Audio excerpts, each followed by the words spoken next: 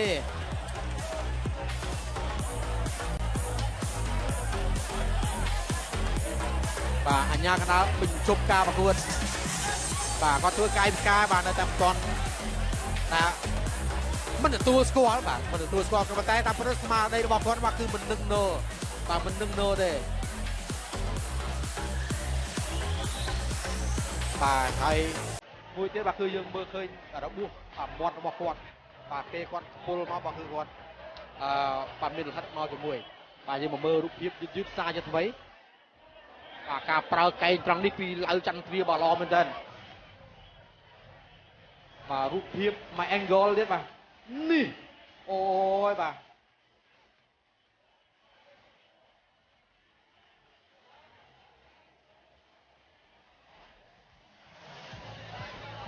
បាទទោះបីយ៉ាងណាក៏ដោយបាទក៏សូមសរសើរនៅទឹកចិត្តតស៊ូបាទរបស់កីឡាករអ៊ីរ៉ង់បាទម៉ាស៊ូតម៉ូហ៊ីម៉ានបង្គោលក្រហមកីឡាករឡាវចន្ទ្រាឈ្នះកីឡាករបង្គោលខៀវដោយកីឡាករបង្គោលខៀវទៅលើអញ្ញាកណ្ដាលបញ្ឈប់នៅក្នុងទឹកទី3